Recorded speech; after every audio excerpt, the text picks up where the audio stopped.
તો જોઈ લો મારા ભાઈઓ, અત્યારે સૌથી પહેલાં વાત કરવામાં આવે તો આ દીકરો તમે જુઓ સાહેબ, કૂતરીનું ધાવણ ધાવી રહ્યો છે ભાઈ. કૂતરીનું ધાવણ આ દીકરો ધાવી રહ્યો છે.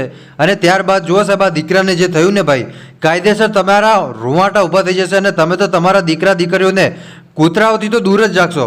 સાહેબ તમે જોઈ લો બરોબર, આ કૂતરું અને જો એ કૂતરીને એક નાનકડો છોકરો ધાવી રહ્યો છે ભાઈ, બરોબર, ધાવણ ધાવી રહ્યો છે. અને કદાચ એના ઘરવાળા વિડીયો પણ ઉતારી રહ્યા છે ભાઈ. કેમ કે સાહેબ કૂતરીનું ધાવણ ધાવવાથી, એક માનું ધાવણ અને કૂતરીનું ધાવણ એમાં રાત દિવસનો ફરક હોય. કૂતરાનું ધાવણ ધાવવાથી તમે અડકાયા થઈ શકો, બરોબર. બીજું કે કૂતરીનું ધાવણ ધાવવાથી ભાઈ તમારે શું થશે, રેબિસ નામનો રોગ થઈ જશે ભાઈ. પણ જો એ જગ્યાએ તમે તમારી માતાનું ધાવણ ધાવો ભાઈ, તમને કોણ ના દેશે ભાઈ.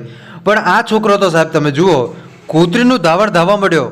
સાહેબ કૂતરીનું ધાવણ ડેફિનેટલી તમને નવાઈ લાગીને ભાઈ, કૂતરીનું ધાવણ અને કૂતરીને ધાવે ભાઈ આ છોકરો તમે જુઓ. તો બધાને અપીલ કરું, બધાએ વડીલોને અપીલ કરું કે તમારા દીકરા દીકરીઓનું ખાસ ધ્યાનમાં રાખજો ભાઈ હો. કેમ કે છોકરાઓ રમતમાં સાહેબ એ કૂતરીનું ધાવણ ધાવી લેતા હોય છે, બરાબર. 4-5 છોકરા ભેગા થાય એટલે રમતમાં એ લોકો શું કરે ભાઈ કે કૂતરીનું ધાવણ ધાવી લે, બરાબર. આ છોકરા એવું જ કર્યું, કૂતરીનું ધાવણ ધાવી લીધું.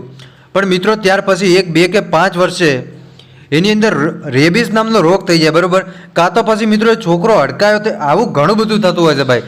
સોશિયલ મીડિયામાં આપણી સામે હજારો વિડીયો આવતા હોય છે.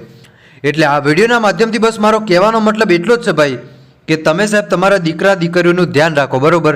કેમ કે નાના છોકરા હોય સાહેબ તો એ રમવાના ઘણા બધા પેલા હોય શોખીન, બરાબર. કેમ કે એમનું બાળપણ હોય એટલે સ્વાભાવિક રીતે રમતા હોય. પણ સાહેબ એ રમત એટલી પણ મોંઘી ન પડવી જોઈએ કે તમારા હાથમાંથી કાળજા કેરો કટકો જતો રહે ભાઈ, બરાબર. એટલે ખાસ કરીને બધાએ ગ્રુપમાં વિડીયો શેર કરજો ભાઈ.